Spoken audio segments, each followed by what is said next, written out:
You're listening to Stu's Wrestling Podcast, established 2019. Direct from the North Wales coast, his verbal skills definitely outweigh his wrestling ability. It's time for British Wrestling's sharpshooter, your host, Stu Palmer!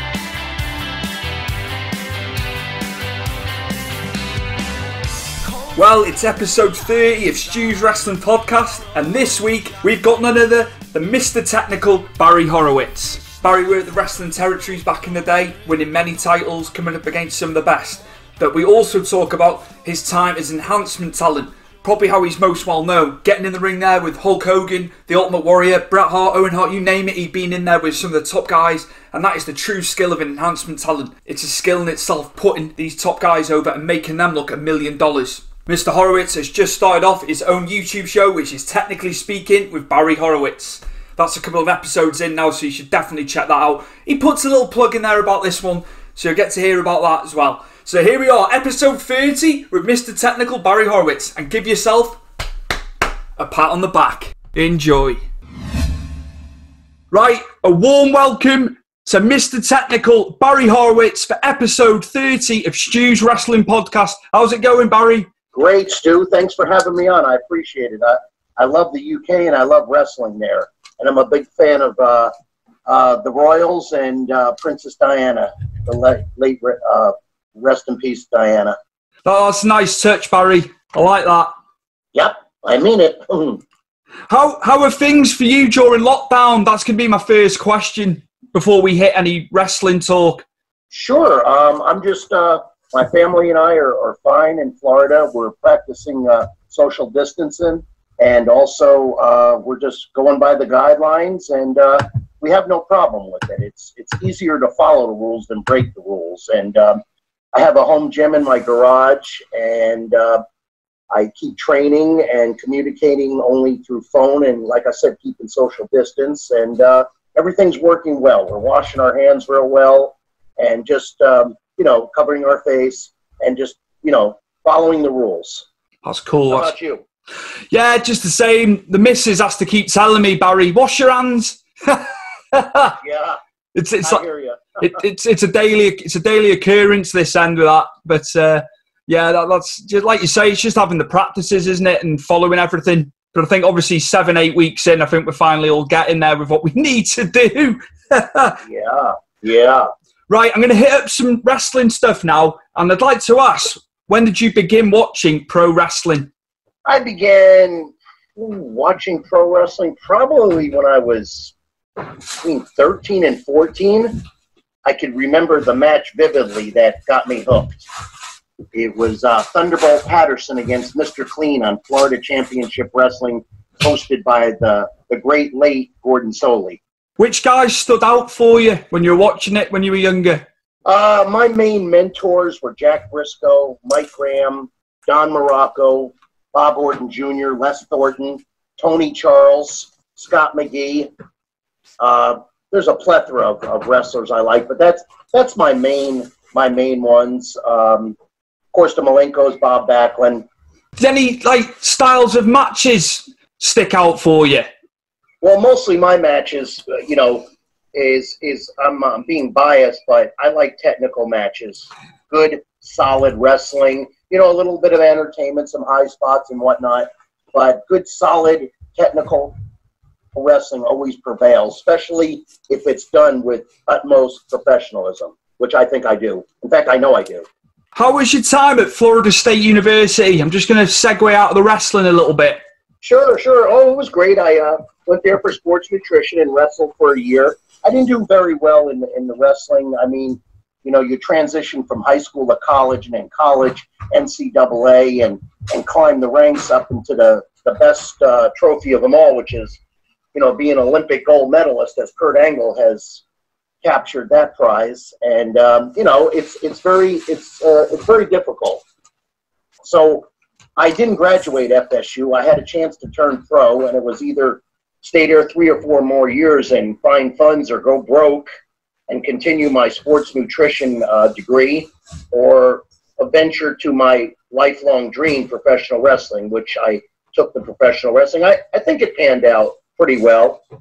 You know, I mean, there is some, you know, little complaints, but I'm not going to be greedy. So I'm grateful I got to fulfill my lifelong childhood dream. When and where did you begin your wrestling training? My training, I began in Tampa, Florida. The great Malenko and his sons. I've also was tutored by Carl Gotch. And I began there, and mostly it was like 3-4 nights a week in a mattress factory. In the summer it was about 104, and in the winter it was about 40 degrees. So 3 days a week of 3 hours. I did that for a year and a half, plus a part-time job, plus training with the weights. So it consumed my life, which I wanted to, not in a consumption matter, a proper matter, not overwhelming. It's what I wanted. And you want something and you focus on it, you're hungry, you know, you keep on going and going, you'll get what you want. That's a cool answer for these young kids who are going into training. Finish first. Sorry? Finish first. Yeah, they'll take a lot. They'll take a lot from that answer. I tell you, even like the guys over here in the UK that I know who are starting out. So yeah, that was a good answer, man. How long was it until your wrestling debut, Barry? Well, I had a choice. I didn't have to stay there as long as I wanted to, but I had time. And again, I'm probably being biased, but I don't really care. The great Malenko was the best. As far as what I see the product today, how they're trained, the highfalutin schools and centers and whatnot, that's nice. You know, you got to change as the times go on, but there's still some old school dungeon type, you know, referring to the Calgary days of the Hart Foundation and Stu Hart and his whole family, all his sons, great wrestlers. It still prevails. It's still there. You know, it's like going to a gym or a health spa or anything. It doesn't matter as long as you put the effort in and have those tools and mechanics. It could be in a closet. You know what I'm saying? Yeah. So that's how I look at that. And the Malenkos, you know, the way he trained me for a year and a half, and I absorbed everything. And then, of course, watching a lot of film, traveling with people like Mike Rotundo, Steamboat Flair, Orton Jr., Rufus R. Jones, Bugsy McGraw. I mean, all these people, again, a plethora of great stars, late and great, that just kept my mouth shut and listened. I've noticed some of the guys today. I've noticed the UK, the Canadians, and also Japanese wrestlers adapt better because they're more disciplined. The Americans, I mean, there's a handful. The rest are very cocky, no respect, and don't listen, and they expect to be world champion in 3 weeks when they've had a cup of coffee, in your case, a cup of tea, in wrestling business. Yeah, I've heard. Yeah, they just, I suppose, like you're saying, it just goes back to respect, doesn't it? And respecting the guys. Exactly. Respecting the guys before them. You don't have to ask Kiss, but you should respect, and it's part of paying the dues. You know, like the old song. I'm a avid country music fan, and I'm sure you've heard of the song by Garth Brooks, "The Dance." And you basically, if you listen to it, to make the dance, you got to pay your dues. If you go right to the dance, you know nothing. And I've seen people go right to the dance in this business, and they don't become good workers, and they become very disrespectful and high on themselves. They're a legend in their own mind. Now, obviously, prior to being with WWF, you were at the independents, didn't you? Just could you tell us some of the companies you're working for, just so the listeners can get a bit of background on you prior to WWF? I worked for Sunbelt Wrestling. I worked for FCW. There, various independent groups have different names across the states, even in the UK and across the world. They're all different. Of course, WCW, NWA, WWF. I really loved wrestling in Austria for Otto Wanz. I think that was the CWA. I'm not sure. I captured the title there from Franz Schumann back in the day, which was a great honor to wrestle him, and a great honor, probably in my top 3 promoters that I've actually really, really loved and loved working for. Definitely Otto Wanz is in my top 3. I have the utmost respect for the gentleman. You went on to Championship Wrestling from Florida, but you were wrestling under a different name at that time, weren't you? Yeah, I was Stretcher Jack Hart, and that was for Florida Championship Wrestling, also known as the NWA, and that was great because you got to understand, I was watching this show when I was 13, 14, 15, and now I'm there. I'm in that studio. I'm in the iconic buildings, the Lakeland Civic Center, Tampa Bay Armory, Fort Hesterly Armory, the Bayfront Center, and then I capture the Florida heavyweight title from homegrown Mike Graham. Are you kidding me? This was unbelievable. In his hometown. Big achievement for you then, Barry. Mm-hmm. That's cool, man. A lot of fans don't know that. But I think now that the fans with social networking, they know more than you think. I basically, a good amount of them that I meet at the meet and greets are smart marks, and I mean that in utmost respect. It's actually a compliment. When I don't use smart and I just call you a mark, it's not a compliment. I hope I'm a smart mark by the end of this. Definitely you're a smart mark. Of course, you contacted me. You were managed by two great guys in the wrestling industry. Percy Pringle, who became Paul Bearer, obviously, latterly, and Sir Oliver Humperdinck. How was it? Yes. How was it being managed by these two legends and being a heel? I want to know what it's like being a heel as well. Yeah. First of all, Sir Oliver Humperdinck. Wow. Awesome. Fantastic. Percy Pringle, he was pretty good. I got a little bit more credit to Sir Oliver Humperdinck being around longer and his gimmick and so forth. As far as being a heel, love it. Love being a wrestling heel. It's fun. It's exciting. It's fresh. It's different. It's my cup of tea. You joined the WWF in 1987 and began wearing suspenders and a vest with a handprint outline patting your back. How did you come up with that gimmick?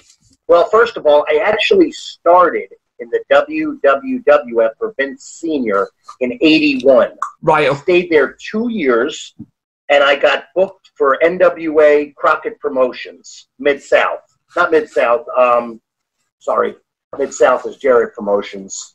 Crockett Promotions, and I stayed there for 2 years and got polished. I mean, I was wrestling 6 nights a week. Again, I told you all the different people, Jay Youngblood, Rick Steamboat, all the Youngbloods, Mark Youngblood, traveling with a lot of people with a lot of knowledge. And then, of course, when you worked for Crockett, if you were first, second, third match, you had to stay to the end and watch all the matches. It's basically studying and doing homework. And if you're not talking to everybody and you're really concentrating, it really does help, besides hands-on in the ring. So that's what I did and stayed there. And then I did go back to in 87 for Vince Jr. And I was there about 2 years, and I got a severe neck injury that put me out for 11 months. And tried to come back, but the roster was full, so I went with WCW. That was going to be. And then I came. That was going to be my next question, but you've said about your injury. Yeah, that it was how tough was it being sidelined with your neck injury in 1990? Well, I was lucky. I was young, and it was. I took care of it properly. So that's with 11 months and rehabbed really well, and it worked out for me. Being younger and taking care of it, my first severe injury. I've had other injuries, but that's probably my top injury. You went on to work for the Global Wrestling Federation, GWF. Mm-hmm. How was your time there, Barry? Oh, that was great. It was really good. Another iconic building, the Dallas Sportatorium. I loved it there, and I finally, captured a different name, Barry the Winner Horowitz. Captured the Global Light Heavyweight title from Jerry Lynn. Excellent wrestler. Excellent. Most athletes from Minnesota, 9.5 out of 10 are fantastic. I forgot about Minnesota, too. They produce great athletes. The Road Warriors, Rick Rude, Kurt Hennig, Mr. Perfect, Barry Darso, Demolition. List goes on and on. There's a ton of talent in Minnesota. To this day, there is in football and athletics, NCAA, weightlifting. So that's how that went. Something in the water up in Minnesota, Barry. Yeah, something in the water or something in the beer or when you're shooting tobacco when you're in the deer stands hunting deer. When I was researching about you, you won the GWF light heavyweight title twice, didn't you? Yes, I did. Yeah. Mm-hmm. That's cool. That was cool. Yeah, I just wanted to... it was cool. Yeah, it was. I'll tell you a little secret of that ring that is in that building. Number one, is probably one of the stiffest rings I worked in besides a boxing ring, which doesn't move. It's basically you're wrestling on cement with a sheet over it. And that ring is bolted into the floor. It does not move. They can't move that ring out of there. I mean, I'm sure if they took a demolition crew to get it out of there and had to move the building or knock it down. But as far as transferring that ring around, it does not move. It's bolted into the cement. No way. Yeah. Crazy. A little secret there. Obviously, you were saying about matches with Jerry Lynn. Who else? What other guys were you facing? Oh, wow. Shoot.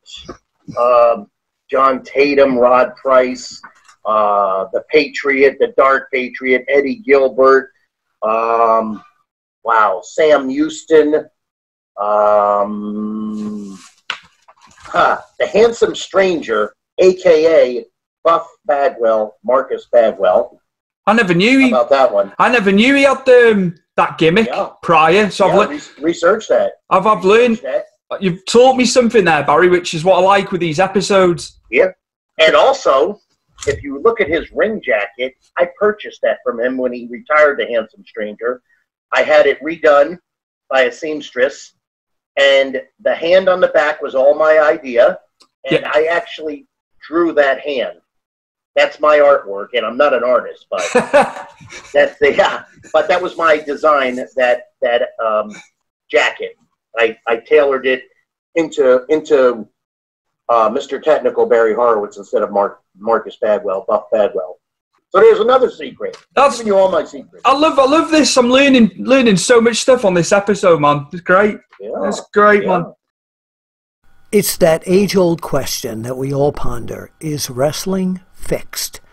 This is Bill Apter, and my answer to that is I didn't know it was broken. So many of you know me from my days back at the classic wrestling magazines, and a lot of you from OneWrestling.com and OneWrestlingVideo.com. But I always get questions about various things I did through the years to propel my career to where it is today as the world's most recognizable journalist in pro wrestling. What was my relationship with the McMahons? Was I the guy who started that feud between the actor, comedian Andy Kaufman and Jerry the King Lawler? What is Ric Flair really like? Who are my favorites? Well, all this and more answered in my book that you can get online or at your favorite book dealer called Is Wrestling Fixed? I Didn't Know It Was Broken. It's a great read, got great views, and hopefully you'll be picking it up soon too. So the answer to Is Wrestling Fixed? You know it now. I Didn't Know It Was Broken. This is Bill Apter, and I'll see you at the matches. Hey, what's up, guys? Richard Sorrentino here from the United States. Just wanted to give you guys a shout out in the UK. GTG, good times guaranteed. Upon returning to WWF in 1991, you were an enhancement talent. How was your return to WWF? Oh, it was great. Great. It was good. Everything was, neck was better, continued on, and everything was going smooth. Just, waiting for a break, and if I didn't get it, I didn't get it. I mean, not everybody could be a superstar in this wrestling business. Even if you are, sometimes it's pushed to the side, or I call it basically the politics of the business, or whoever's in the booking committee, or sometimes who you like and who you don't like. It's a shame that it has to be that way, but it is that way. That's a legit statement, by the way. That's being an enhancement talent. That's a skill in itself, isn't it? To put the other guy over. Put the other guy over. If you don't have proper enhancement, think about what I'm about to say. So you put out some guy. He walks in the ring. He's got the job face on, or whatever you want to call it. He's pouting because he's got to put the guy over. His ring gear is from Walmart or whatever, some spandex. He looks like 10 pounds of crap in a 5-pound sock. And, you know who's going to win or lose. You know who's going to be the winner. And if he doesn't put over, especially somebody who can't work like the Ultimate Warrior or any of those other guys of that nature, they can't work. They're not going to put asses in the seats if you're going to push them as a champion or push them as a lead babyface or heel. So think about it. Yeah. If you have somebody like me, I could make him look like chicken salad instead of chicken shit. So, and then if you do that, you're doing your job. You have to have guys like that or you won't get over. But then to enhance a match, even more so, you have somebody like Owen Hart, Bret Hart, of that nature. They're already good workers. They could work around a bad heel, say they're the babyface. But if you have somebody like me and I know my position, know my job, and I'm working with Owen Hart or Bret Hart or Bob Backlund or whatever, we're going to have a great match because I know how to enhance it. I know when to dishance it, if that makes any sense. Yeah, yeah. And if you think about it, this is really big that guys need to know. Instead of your gimmick, you can get that over, it's over, and whatever Vince says or whatever your boss says or whatever your promoter says, that's fine. Get the match over. That's what you need to do. That means him, me, and the referee. And, of course, the fans. Get the friggin' match over, not yourself. Just don't chop meat for 10 minutes. It's boring. Yeah. Very boring. And it shows a sign of greenness. Which guys did you like enhancing? Who was a pleasure to work with in the WWF? Oh, wow. Well, of course, first and foremost, not in this particular order, maybe the first few guys. Owen Hart, of course. Skip, a.k.a. Chris Candido. Bret Hart, Brady Boone, Reno Riggins, Ben Jordan, Sam Houston. It was really a pleasure going out with these guys. They were all good athletes, and there was no pulling teeth, like some guys I had to work with and actually really thought they were a superstar or really thought they were the world champion. So at the end of the day, they're not. So I'm sure I've left out a bunch of people, and I don't mean to. It's not a disrespect thing. It's just there's a ton of different workers that Tim Horner, Brad Armstrong, in this order, Brad Armstrong, Scott Armstrong, Stevie Armstrong. I only worked with the dad, Bullet Armstrong, Bob, one time in an indie show in Alabama, and he was what a gentleman. I mean, the respect factors through both of us, which he blows me away as far as a veteran, but he still respected me. I could feel it. It wasn't make-believe. And if it was, give him an Oscar. It was a good job. I like that. At the Survivor Series 1993, now it wasn't until later when I knew the identity of some of the knights. You were the Red Knight on Shawn Michaels' team, and you fought Bret, and obviously Bret Hart's brothers. Owen was there, wasn't he? Keith, Bruce. Yes. How was that match? Because as a kid, I loved that Survivor Series, and I loved that match. That match was awesome. I was in the main event. Now, remember this was Boston Gardens. Everybody has to show up under contract. I was not booked to wrestle. It was a last-minute thing, and I took the great Terry Funk's place. And the only reason he wasn't there, he told Vince his horse was sick. So he wasn't going to be in the main event. So they made me the Red Knight within an hour. Got the outfit, changed my style a little bit. Was wrestling, and I was flattered. I'm in the main event. I mean, I don't know if you remember, but the guy from Family Feud, Ray Combs, was the ring announcer. Yeah. This was big. Boston Gardens is an iconic building. It's up there with the Spectrum in Philly where they filmed Rocky. It's up there with Madison Square Garden. I mean, it's huge. And it was really cool being the main event. And also, it gave me about 6 more months as the Red Knight going on the road and traveling to different shows and whatnot. I'm glad I asked you that. Yeah. Really, Sure. I'm glad I've asked you that question. I'm going to fast forward to the summer of 1995 and probably how you were most remembered by the fans when you broke your losing streak in WWF, beating Body Donna Skip, a.k.a. Chris Candido, on an episode of The Action Zone. What was the experience like for you, Barry? Oh, very overwhelming. In my mind, I truly deserved it, not to be cocky, but I said all this weight was worth it because I could have left there many times and they wouldn't have did nothing. But at least they thought of something of me that wow, this guy has potential. I mean, we've watched his matches for years. It's his turn. My only regret about that, I wish it could have gone on a little bit longer, and I think they could. The powers to be, that was their decision.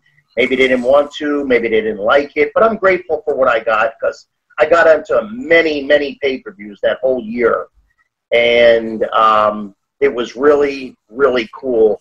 The TV atmosphere, the whole atmosphere, the fans, SummerSlam, Royal Rumble, in your house matches. I mean, the list goes on and on of everything I did with that new babyface gimmick. You went on to SummerSlam. You were still working a program with Chris Candido, weren't you, Skip? A match I remember fondly. How was it having a winning streak in the WWF? Oh, it was great. It was fantastic. It's about time. But I didn't take it for granted. I mean, I still trained. I did everything in that match and after that gimmick that I always do. I didn't let it get to my head or relinquish the hold, so to speak. I just kept on going forward, pedal to the metal. I liked your run with Hakushi, where you were trying to Americanize him, obviously, because he was Japanese. What was it like working? What was it like working that storyline with Hakushi, Barry? I loved it because I respected him, because I love Japanese wrestlers. I wrestled for All Japan numerous times. They have the utmost respect. If all Americans got broken in Japan, we'd have a better circuit. But that's another story. Hakushi's just utmost respectful, good athlete, good worker, good everything. He's flawless in my eyes. I love the gimmick, the tattoos. That was really cool. I never seen anything like that. And I think to this day he still works in Japan. I'm not positive, so I don't know how old he is or anything. But, I do miss being in downtown Tokyo, the Ginza area. I really loved it. I felt safe there. I ate well. It was really a nice gym. If there wasn't, you could make do. You could walk the streets and not worry about anything. They have the utmost for professional wrestlers, baseball players, and sumo wrestlers. And just everything's so clean there and way ahead of us. And just so neat and just nice. It was really, it was a pleasure. I'm guessing you would have gone to Ribera Steakhouse then? I've never been there. I was supposed to go and something happened. And, I remember all the guys wearing the jackets back in the day. That was the big thing to do. And I've almost accomplished everything I've wanted to in the wrestling business. A couple of things have eluded me, but that was one of them. And then I find out it wasn't a big fancy place. I heard it was a hole in the wall. But still, I wanted to check it out. But who knows? You never know. My journey isn't over yet. You made your way to WCW in 1997. What was the difference between being there and being in WWF? If you could do some comparison, maybe.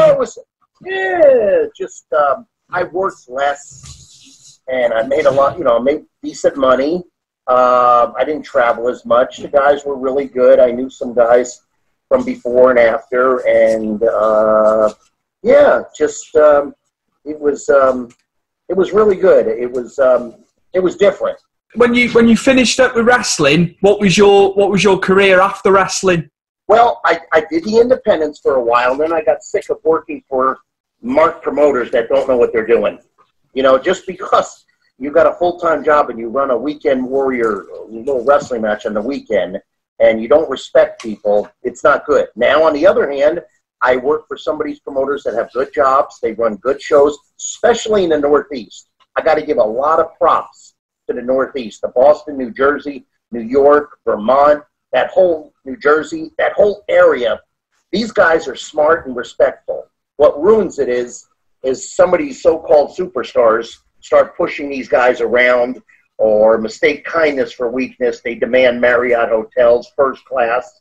I mean, to some degree, yeah, if you're bringing in Ric Flair or Hulk Hogan, you could do that if you could afford it. They're going to bring you in a lot of money, Bret Hart. But just to do it, to do a power play, I'm not into that. I don't agree with all that. So basically, what I do is I'm a certified nutritionist and also teaching wrestling is my next journey, is my forte, is what I want to be as an agent or a coach. I've been in this business over 30 years. I mean, I shouldn't have to prove myself. I shouldn't have to say, you know, because anybody that's been in wrestling the last umpteen years, even if they don't, some of these young guys study. I was in a car one time coming from StarCast in Baltimore 6 months ago with Santana and Ortiz. Now, these guys are young. They're broken in New York by the great Johnny Rods, which phenomenal wrestler. And I was, they were talking about my footwork and putting me over, and they meant it. And they were very respectful, and I was very respectful with them, too. So it's really cool encountering stuff like that. But then again, skipping over my nutrition and teaching wrestling and wanting to coach, that's where I'm at now. And I'm also venturing into the last year of meet and greets. Like I said, up north, we do a lot of those. In fact, I was supposed to be at a bunch of them and WrestleCon in Tampa, but the virus, you know, altered everything for everybody. But, you know, I'm on ProWrestlingTees.com. I'm also on Cameo.com. I've been on the Good Times Guaranteed live auction and also my Facebook. And my newest and greatest so far, we've only had one episode, is my new YouTube show, Speaking Technical with Barry Horowitz. And it's really good. It's produced, it's directed, and it's written by Barry and Josh Horowitz. There's no other parties, and we don't want any other parties. This is our project. We've had one episode, and we'll be doing like one episode, 20 to 30 minutes a week, about just different things, road stories, the real ins and outs of the wrestling business, just a plethora of things we're going to talk about. I think the fans will find it interesting coming from Barry Horowitz instead of, you know, your so-called suspects, you know, like Brutus the Barber Beefcake and Honky Tonk Man, the guys that are on that constantly. So, yeah, you're gonna find a different side of Barry Horowitz, too. A lot of times, back in the day, you know, you go along with stuff, you're under contract, you do things. I'm at the age now where I don't need to follow those guidelines. I'll do what I want. I paid my dues, and I can back up what I say. I had just one last question, Barry. Yeah. Obviously, you were saying about guys in the business now. Do you watch much of the current product of wrestling? Do any guys stand out for you? Is there any guys that you think, yeah, they're money? Yeah, I do watch. I don't watch a lot. I'm busy, or I'm spending time with the family, or I'm watching shows like American Idol or The Voice, or America's Got Talent from Britain. Go on, good, nice plug. Yes, but if I'm flipping through the channels and I see which it's only once in a while, a good technical wrestling match on the WWE Network, I'm going to watch it. I'm not a fan of their broadcasting or some of their gimmicks, some of their vignettes, or some of their storylines, or I don't know. I'm not in the booking committee, but I do know about the wrestling business, and I mean, I know they're the champs, but I'm really intrigued. I like the Ring of Honor. I don't care about Impact at all. I do like NWA, and the AEW has got my interest because if I watch that show for 2 hours, there's 120 minutes in 2 hours. I'm watching at least 119 minutes of pure wrestling. They have the star ability appeal. They have a good storyline. Some of them get a little bit twisted, but they'll iron it out. The promos, the broadcasting, and the play-by-play is off the charts. On a scale of 1 to 10, it's a 20. Jim Ross is phenomenal. Tony Schiavone. I don't know the masked wrestler Excalibur, but he's phenomenal. And they break it down. They cover mistakes. Their pyro, their vignettes, their workers. Some are a bit around and some aren't. But, you know, people like Cody, Kenny Omega, Darby Allin, Lucha Brothers. I mean, I'm going to say almost everybody on that roster is phenomenal. They could change up some stuff of repetition. That's just my personal thing. Every wrestler's got a person. I knock myself on certain things. I strive for perfection. But, yeah, their show is phenomenal. And without an audience, by far the best. they glam it up pretty good. It's interesting than other shows. Other shows, you think you're in a mausoleum having a match, and you can hear the echoing, and it's not. I don't like it. I'm not into it. But I forgot about AJ Styles on the other end the spectrum too. He's really a good worker. They have a good, Ricochet. They have some really talented workers over there, but I think the AEW's just got a little bit more. I mean, it's just the tag team division. Wow. It's just crazy. I never seen anything. You could have a tag team match, Stewie, and, I've been in them before. It's not my forte, I admit it, but I don't strive for it. I'm a singles wrestler. And it doesn't gel properly like back in the day, the Rock and Roll Express or the Midnight Rockers. People like that, Minnesota Wrecking Crew.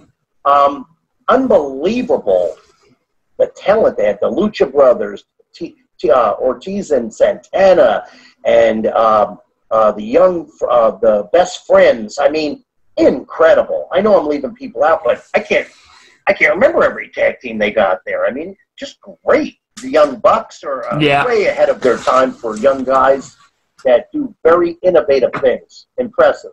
Yeah, if they haven't been around a year, and if I was other organizations, I mean, never say never in the wrestling business, but they got something going more than anybody. I mean, this is the closest thing to WCW giving WWE a rivalry. Actually better. They don't have Eric Bischoff there or that Mark Vince Russo running the show, putting belts on soap opera stars or what have you. So they got a clue. So I wish I could be a part of it. I'd love to be a coach there. I don't know if they're interested in me or not.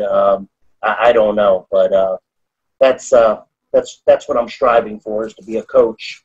So, yeah, that's my outlook on that question. How well do you get along with Richie Sorrentino and Good Times Guaranteed? Oh, excellent! Oh my God, we're business partners. We're friends. He's a good promoter. He's the pride of New York. Him and our other friends, Jerry Sorrentino, which is no relation, but he's a good guy. Lewis. I know I'm leaving out, of course, Nick Christie. These are good promoters. They know how to make money and draw people. They know what they're doing up there, I'm telling you. There's a market over here in the UK for you guys to come over still, Barry Horowitz needs to come over to the UK. Well, I appreciate you throwing out my name there, if you don't mind it.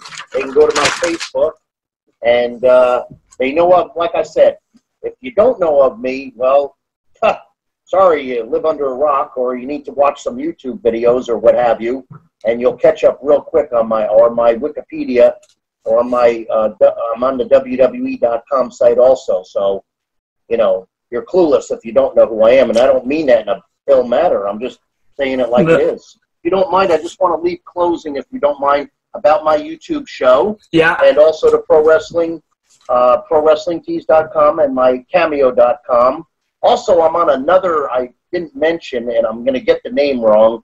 My partner Richie knows it better. I think it's celebvideo.com. Cool. Oh, Celeb Video Messages. So that's where everyone can find you. Yeah, so you can find me on that, and up for meet and greets, and what I do is I come to some towns and I do a meet and greet, but then also I'll run a seminar for an hour or two, hands-on in the ring with young talent. So I'm up all for all that. I just wanted to plug all that so people know and to keep informed. And I heard there's a major big meet and greet show in the UK once a year. I hope to venture out to that sometime. I mean, if the Brooklyn Brawler could be on that darn thing last year, Barry Horowitz, Mr. Technical, should be on there, if you know what I mean. That's cool, man. That's cool.